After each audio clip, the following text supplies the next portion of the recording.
വാതിൽ തുറക്കുവാൻ താക്കോലില്ലാതെ ഭയത്തിൻ്റെ തടവറയിൽ അകപ്പെട്ടതായി നിങ്ങൾക്ക് തോന്നിയിട്ടുണ്ടോ? വല്ലാത്ത ഭാരം നിങ്ങളെ ഞെരുക്കുന്നത് പോലെ ഇതിൽ നിന്ന് എങ്ങനെ രക്ഷപ്പെടണമെന്നറിയാത്തൊരവസ്ഥ. എന്നാൽ ഒരു പോം വഴിയുണ്ട് എന്ന് ഞാൻ നിങ്ങളോട് പറഞ്ഞാലോ? സ്വാതന്ത്ര്യത്തിലേക്കുള്ള വാതിൽ തുറക്കുവാനും ഭയത്തിൻ്റെ ചങ്ങലകളിൽ നിന്ന് നിങ്ങളെ മോചിപ്പിക്കുവാനും കഴിയുന്ന ഒരു താക്കോലുണ്ട്.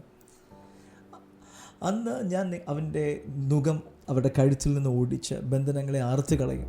അന്യന്മാർ ഇനി അതിനെക്കൊണ്ട് സേവ ചെയ്യുകയുമില്ല എന്ന് സൈന്യങ്ങളുടെ യഹോവയുടെ അരുളപ്പാട്.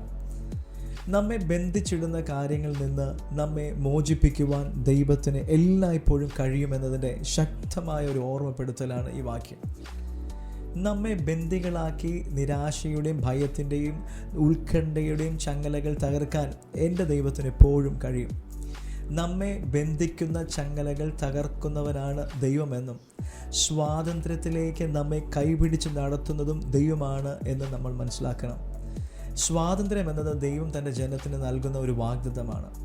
നിങ്ങൾ ആരായിരുന്നാലും ഏതവസ്ഥയിൽ കൂടി കടന്നുപോയാലും പ്രശ്നങ്ങൾ ഇല്ല. സ്വാതന്ത്ര്യത്തെക്കുറിച്ചുള്ള ദൈവത്തിൻ്റെ വാഗ്ദത്തം നിങ്ങൾക്കുള്ളതാണ്.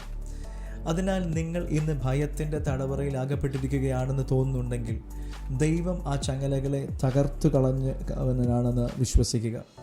നിങ്ങളെ ബന്ധിപ്പിക്കുന്ന ചങ്ങലകൾ തകർക്കുവാനും നിങ്ങൾ സ്വതന്ത്രരാകാനും സർവശക്തനായ ദൈവത്തിന് കഴിയും. God bless you.